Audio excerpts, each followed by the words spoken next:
प्रचंड मानसिक तणावात जेव्हा तुम्ही असता, सातत्याने जेव्हा तुमच्यावरती घाव होत राहतात आणि तुम्ही त्यातून बाहेर पडण्यासाठी स्वतःला ट्रॅकवर ठेवण्यासाठी लढत राहता, अनेक उपाय करत राहता, स्वतःला समजावता, स्वतःची काळजी घेता, इतरांना सांगता, तुमच्या अपेक्षा बोलून दाखवता, तुमचे त्रास इतरांना सांगता, पण तरीही तुमच्या भावनांवर घाव होत राहतात आणि मग सहनशक्ती संपते.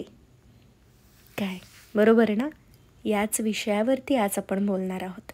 नमस्कार मंडळी, मी सायली, तुमची जवळची मैत्रीण. बघा, जेव्हा आपली सहनशक्ती संपते ना, तेव्हा आपलं हसत खेळत वावरणं बंद होतं. निराशा, अशक्तपणा जाणवू लागतो. कोणीच आपली मनस्थिती समजून घेऊ शकत नाही, आपल्याला आधार देऊ शकत नाही. प्रत्येकजण आपापल्याच व्यापात व्यस्त आहे. आपण मात्र आतल्यात झुरत राहतोय, स्वतःला सावरण्याचा प्रयत्न करतोय. कधी तर जीवन संपवण्याचा सुद्धा आपण विचार करू लागतो.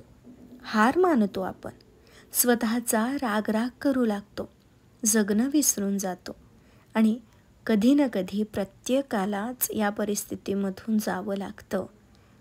आणि मला असं वाटतं, वेळ हा एकमेव पर्याय यावर असू शकतो.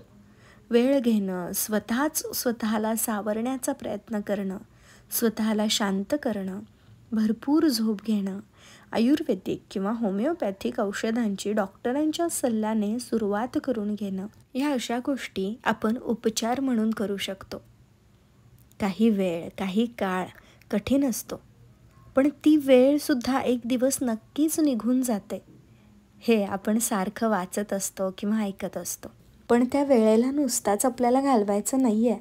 त्या वेळेसोबत आपल्याला स्वतःला सावरून बाहेर पडायचं आहे. नाहीतर वेळ निघून जाते, पण आपण मात्र तसेच राहतो, तुटलेले, विस्कटलेले.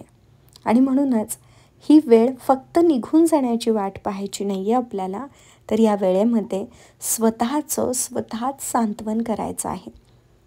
काही प्रसंग, काही परिस्थिती अशा असतात की जिथे खूप जास्त टोकाचा स्टँड घेणं, टोकाचा विचार करून निर्णय घेणं गरजेचं असतं.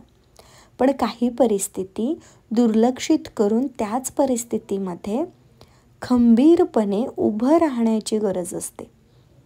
आणि फक्त वेळ पुढे न जाण्याची वाट पाहता त्या वेळेसोबत स्वतःमध्ये होत असलेल्या बदलांचा स्वीकार करत स्वतःच्या ज्या भावना आहेत, त्याच्या तुटलेल्या भावना आहेत, त्या भावना जोडत स्वतःला हील करत एक पाऊल आपल्याला पुढे टाकायचं आहे. जेणेकरून जेव्हा ही वेळ निघून जाईल, जेव्हा छान आनंदी वातावरणामध्ये आपण जाऊ, त्यावेळेला आपण संपूर्णपणे आनंदी असू. या सगळ्या गोष्टी करणं म्हणजेच आयुष्य असतं. आपण ना एक दिवस असाच सोडून देतोय. आपण आपल्या नात्यांवरती, आपल्या स्वतःवरती कामच करत नाही. आपण सतत पुढचा विचार करतोय. पण या पुढच्या विचार करण्यामध्ये आपल्या आयुष्यातली किती वर्ष, किती दिवस निघून चालली आहेत याची आपल्याला कल्पनाच नाही. आणि प्रत्येकच वेळेला सगळं निघून गेल्यानंतर मग आपल्याला त्याची जाणीव होते की अरे आपण काय गमावलं. मग ती तब्येत असेल किंवा मग आपलं तरुणपण असेल, आपलं बालपण असेल, या सगळ्या गोष्टी गमावल्यानंतर मग आपल्याला कळतं की अरे आपण हे करायला पाहिजे होतं, ते आपण केलंच नाही. म्हणूनच आत्तापासून, आजपासून सगळ्या गोष्टी करणं सुरू करा. स्वतःला सावरणं सुरू करा. नका कोणाची वाट बघू. स्वतःसाठी उभ्या राहा. स्वतःच्या भावना व्यक्त करा, लिहून काढा.